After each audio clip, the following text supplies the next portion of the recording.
Welcome back to another episode of Eerie Asia. I am Shah, and after over a year, we are finally back. I had encountered some issues and just got caught up with life. Um, right now, I am hopefully finally back for good, and I will be posting horror stories regularly from now on. So, this episode, I have four stories for you.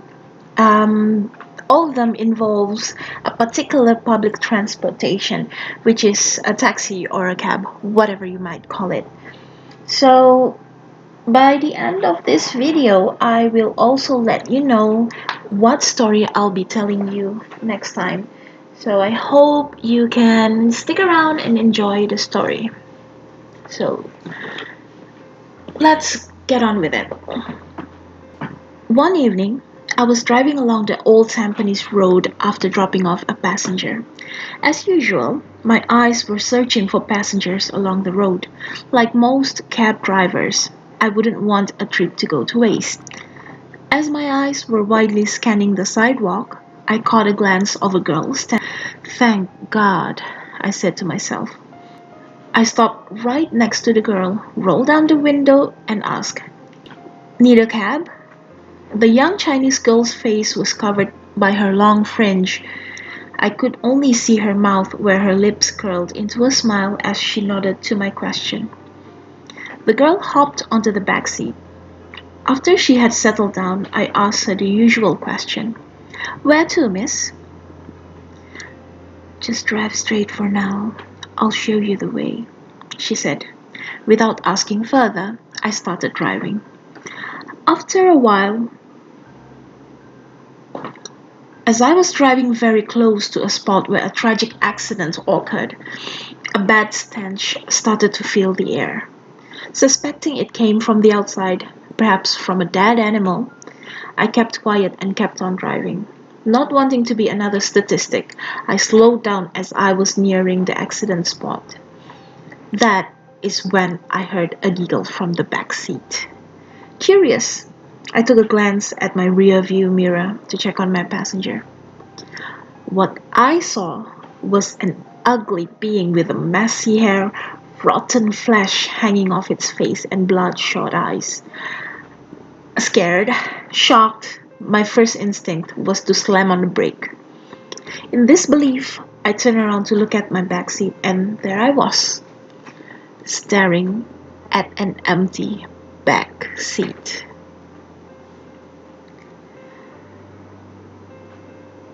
My name is Chang. I'm a part-time taxi driver.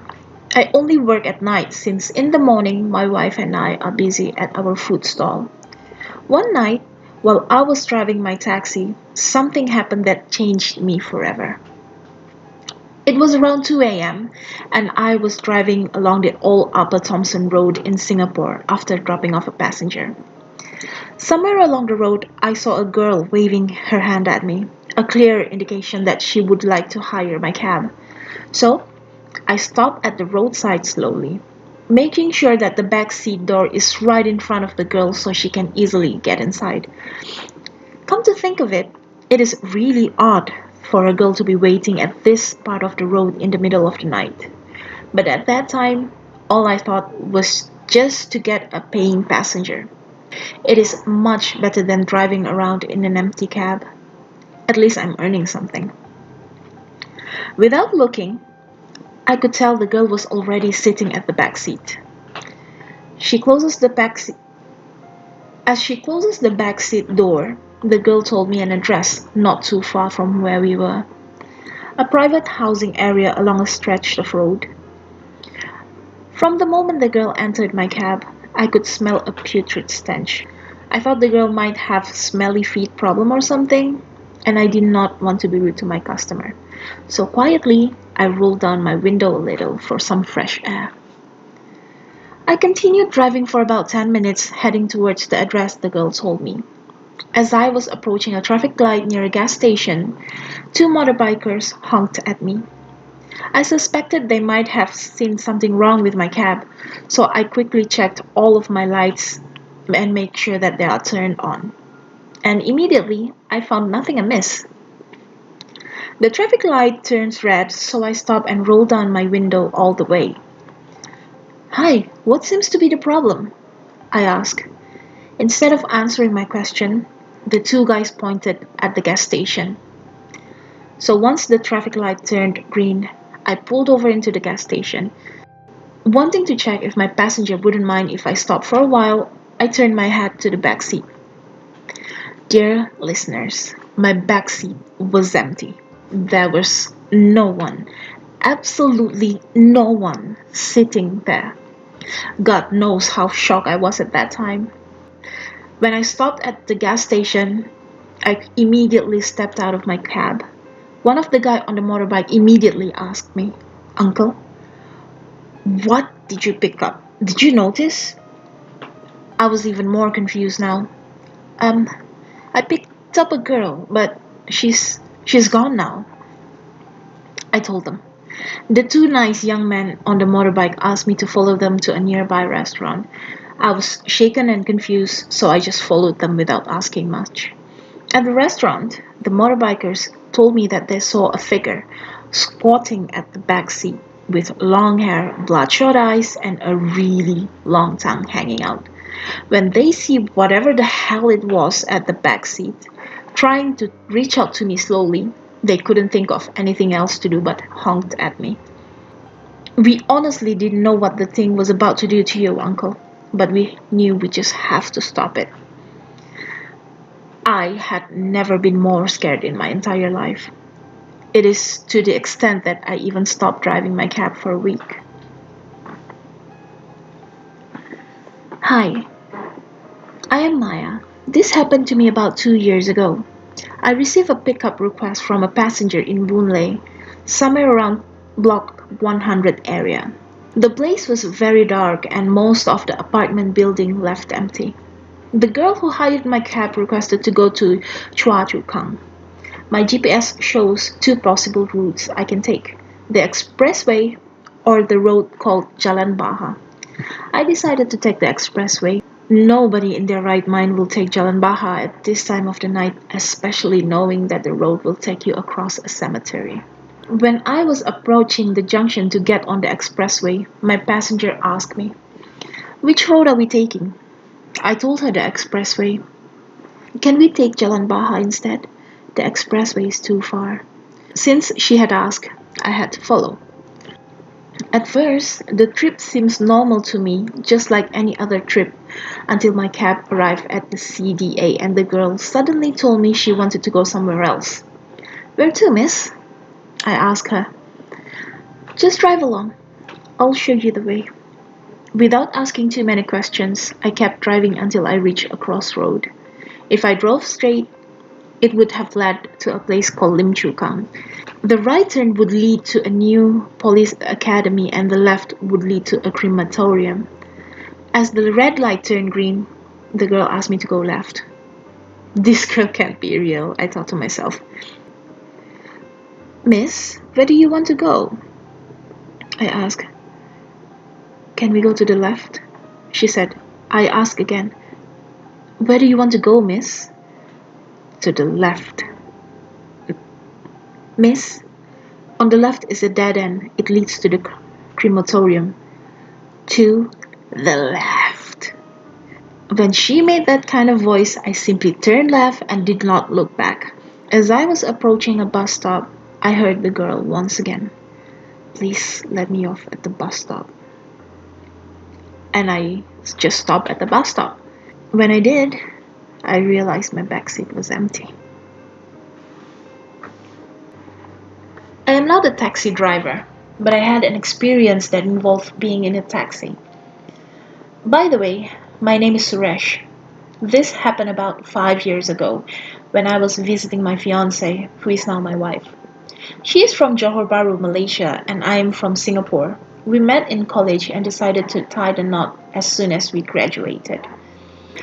We were both lucky to have landed with a job at our hometowns shortly after graduating. We would take turns to visit each other. One fated night, my fiancé dropped me off at the taxi stand at Johor Bahru. As always, when I visit her, I would take a cab back to Singapore around 9 p.m. on Sunday night.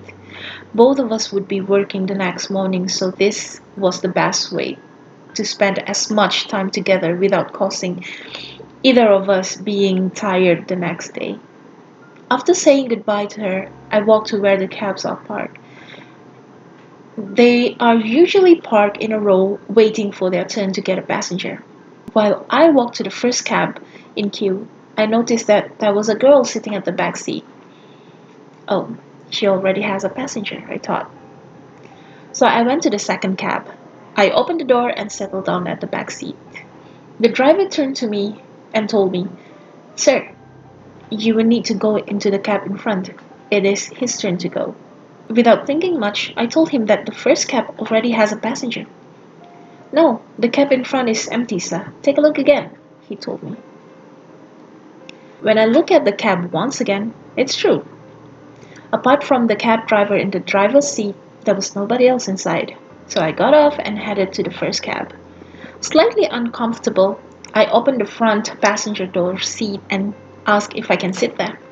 The cab driver smiled and nodded. "Sit wherever you please, sir," he said. After I shut the door, I looked at the back seat to make sure that there was no one there. Yeah, it was empty all right. So, the journey from Johor Bahru to Singapore isn't that far, but due to traffic at the border, it would take about 2 to 3 hours to arrive at my place.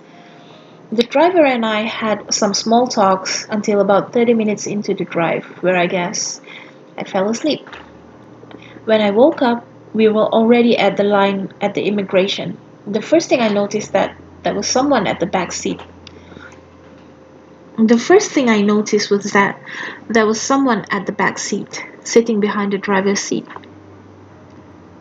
Who the hell did he pick up? He didn't even have the courtesy to ask me if I was okay with sharing, I thought to myself. Dear listeners, the cab drivers in Malaysia would sometimes take other passengers that would want to go to the same destination as their existing passenger, especially if it's late at night. I decided not to make a fuss out of it. The lady at the back seat would want to get home as fast as I did, I thought. I could see her sitting very still at the back seat. The only thing that went through my mind is that if she was uncomfortable sharing a cab with a stranger. So I thought I would make her feel a little bit more comfortable if I just talked to her. "Where do you live?" I asked the lady at the back seat. "I live in Kempas," unexpectedly, the driver answered. The lady at the back seat remained silent. "I'm asking the lady at the back seat," I told the cab driver. I was really annoyed at him by that time. The driver looked at me with a surprised look on his face. "What are you talking about? There's nobody in the back seat." I quickly looked at the back seat. He was right.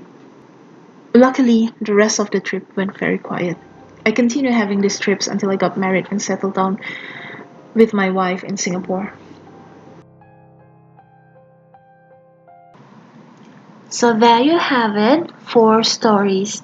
I hope you enjoy that, and if you do, please give us a thumbs up and subscribe to the channel if you haven't already. And as I promised earlier, I'm going to reveal to you what stories I'm going to tell you on the next video. So that would be haunted hotels. So click on the notification bell for notification on our upcoming videos. Until next time, bye bye!